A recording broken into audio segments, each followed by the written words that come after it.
Selamat datang di materi kedua bab ruang lingkup biologi. Di materi kedua ini kita akan membahas ciri-ciri makhluk hidup. Nah, tahu gak nih, bumi ini sangat luas loh, menampung beraneka ragam jenis makhluk di dalamnya.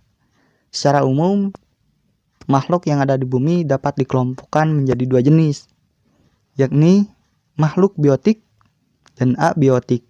Apa sih makhluk biotik? Jadi makhluk biotik itu adalah makhluk hidup seperti manusia, tumbuhan, hewan, plankton, bakteri, dan yang lain-lain. Nah, kalau abiotik itu apa? Yaitu makhluk tak hidup atau disebut juga benda mati. Ya, contohnya seperti motor, mobil, tanah, air, dan lain sebagainya. Pasti beberapa di antara kalian hanya menafsirkan bahwa jika suatu makhluk bernapas atau jantungnya berdetak, itu dikatakan makhluk hidup. Nah, sebenarnya tidak hanya itu. Jadi bagaimana sih suatu makhluk itu dapat dikatakan hidup atau biotik? Dalam ilmu biologi, yang dapat disebutkan makhluk hidup atau organisme adalah semua individu yang memiliki ciri-ciri kehidupan. Nah, ciri-ciri kehidupan dari suatu makhluk antara lain yaitu bernapas, bergerak, terus peka terhadap rangsang, memerlukan makanan untuk makan, tumbuh dan berkembang, dapat bereproduksi, terus mengeluarkan kotoran, serta mampu untuk beradaptasi dengan tempat tinggalnya. Nah, untuk lebih jelas, kita akan mempelajari lebih rinci dari ciri-ciri makhluk hidup. Ciri-ciri dari makhluk hidup yang pertama adalah dapat bernapas. Pernapasan atau sistem respirasi adalah sistem biologis yang terdiri dari organ dan struktur-struktur lainnya yang digunakan untuk pertukaran gas antara hewan dan tumbuhan. Pertukaran gas-gas tersebut berupa penarikan oksigen dan pembuangan karbon dioksida dari dalam tubuh makhluk hidup. Setiap makhluk hidup tentunya memiliki berbagai jenis alat atau organ pernapasan, tergantung pada ukuran tubuhnya atau lingkungan tempat hidupnya, atau juga tentang riwayat evolusinya. Contohnya pada daerah perairan, organisme ikan itu bernapas dengan insang. Kemudian pada daerah daratan, banyak makhluk hidup yang bernapas dengan paru-paru, seperti manusia, mamalia, burung-burungan, amfibi. Nah, selain itu tumbuhan juga bernapas dengan stomata. Ciri makhluk hidup yang kedua adalah dapat bergerak. Nah, makhluk hidup itu dapat bergerak berdasarkan posisinya masing-masing. Pergerakan makhluk hidup itu ada yang aktif dan juga yang pasif.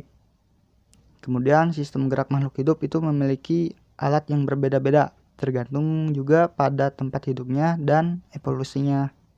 Misalkan, golongan burung nih, itu burung bergerak di udara menggunakan sayapnya.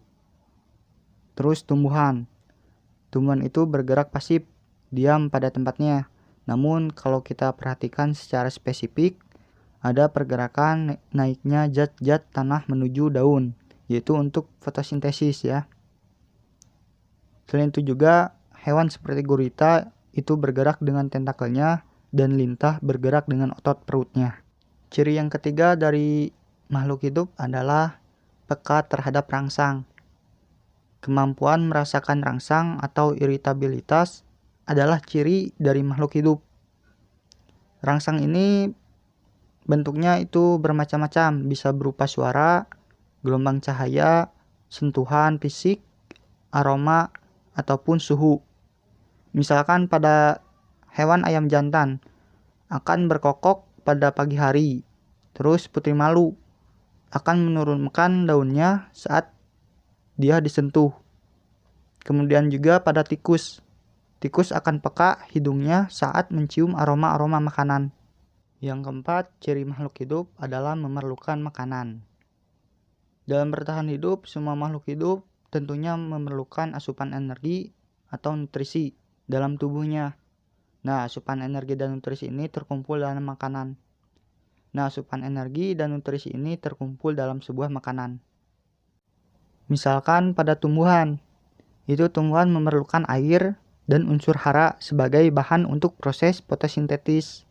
Kemudian pada hewan, Hewan itu berdasarkan jenis makanannya itu terbagi menjadi beberapa kelompok, yaitu karnivora, herbivora, dan omnivora. Karnivora adalah pemakan daging, herbivora pemakan tumbuhan, dan omnivora pemakan segala. Contohnya hewan karnivora itu adalah harimau, buaya, dan serigala. Terus contoh hewan herbivora itu seperti jerapah, kambing, dan sapi. Nah, omnivora itu pemakan segala, bisa memakan tumbuhan ataupun daging. Seperti contohnya adalah tikus. Ciri selanjutnya dari makhluk hidup yang kelima adalah tumbuh dan berkembang. Nah, secara fisik makhluk hidup akan bertambah besar seiring melangsungkan kehidupannya. Ukuran besar ini dikarenakan volume jaringan dan sel tubuh yang bertambah. Nah, contohnya pada manusia atau hewan yang memiliki kerangka tulang akan mengalami pertumbuhan.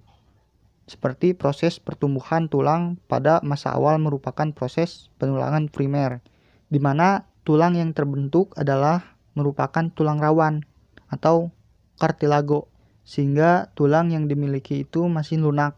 Nah, pada bagian tengah tulang itu terdapat banyak osteosit atau sel tulang yang akan tumbuh sehingga membentuk tulang sejati. Dengan demikian, makhluk hidup itu melakukan sebuah proses pertumbuhan. Nah, definisi pertumbuhan dengan perkembangan itu berbeda. Perkembangan dalam hal ini adalah bertambahnya kemampuan struktur dan fungsi alat tubuh, atau bisa diartikan juga berkembang merupakan salah satu perubahan organisme ke arah kedewasaan. Nah, ini biasanya tidak bisa diukur oleh alat ukur atau bersifat kualitatif.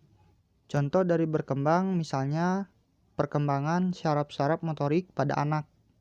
Yang keenam, ciri-ciri dari makhluk hidup yaitu dapat bereproduksi. Makhluk hidup itu melakukan reproduksi untuk meneruskan generasinya. Proses reproduksi itu pun berbeda-beda caranya, yaitu ada dua cara, secara seksual dan aseksual. Secara seksual itu bertemunya sel kelamin ya, dan secara aseksual itu secara tidak langsung. Jadi hanya memerlukan satu individu saja. Dengan begitu, secara seksual itu membutuhkan waktu yang relatif lama karena memerlukan perkembangan alat reproduksi dan juga proses pencarian pasangan. Nah, kalau secara aseksual itu hanya membutuhkan satu individu. Namun, dengan begitu akan minim membawa varian genetika yang berbeda-beda. Contoh proses reproduksi aseksual yang dilakukan oleh hewan adalah membelah diri. Nah, ini dilakukan oleh protozoa dan bertunas yang dilakukan oleh hidra.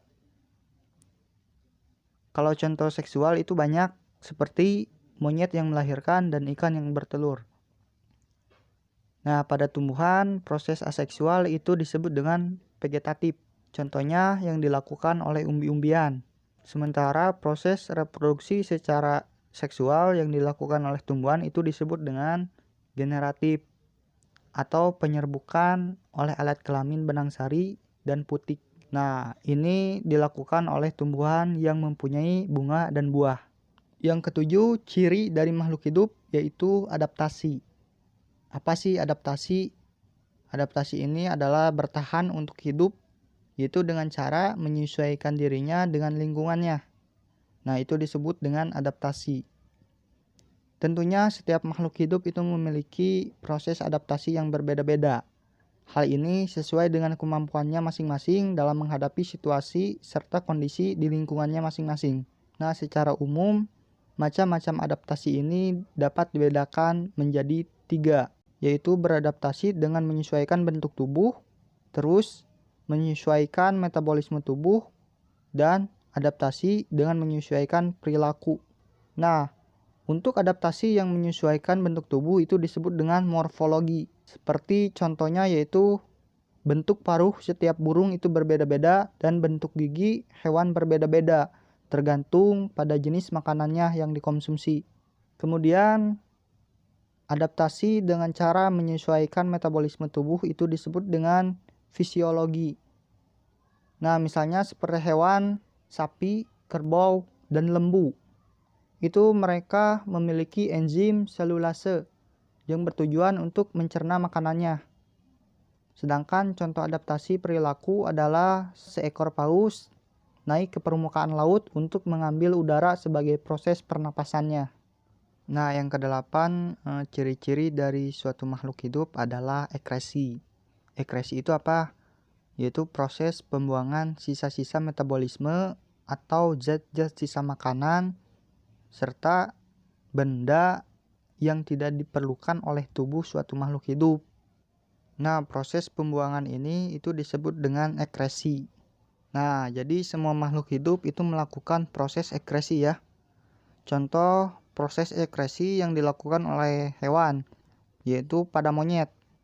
Monyet akan mengeluarkan air seni dan feses yang merupakan bahan buangan yang tidak diperlukan oleh tubuh. Nah, jadi begitu ya. Berdasarkan penjelasan saya tadi, terdapat 8 ciri-ciri makhluk hidup. Dengan demikian, kita semakin banyak mendapatkan pengetahuan tentang ciri-ciri makhluk hidup dengan mempelajari alam sekitar kita. Saya simpulkan penjelasan saya tadi, jadi makhluk di bumi ini terdapat 2 kelompok, yaitu biotik dan abiotik. Abiotik adalah sebuah benda mati ya, yang tidak memiliki ciri-ciri kehidupan. Contohnya seperti batu, air, dan udara. Nah, sedangkan biotik adalah makhluk hidup yang memiliki ciri-ciri kehidupan. Yang pertama yaitu dapat bernapas, dapat bergerak, pekat terhadap rangsang, memerlukan makanan, tumbuh dan berkembang, dapat bereproduksi, bisa beradaptasi, dan melakukan proses ekresi. Jadi itu ya. Semoga apa yang saya jelaskan dari awal sampai akhir bisa dimengerti dan hidup untuk kalian semua. Jika ada yang mau ditanyakan, bisa tanyakan di kolom komentar. Oke?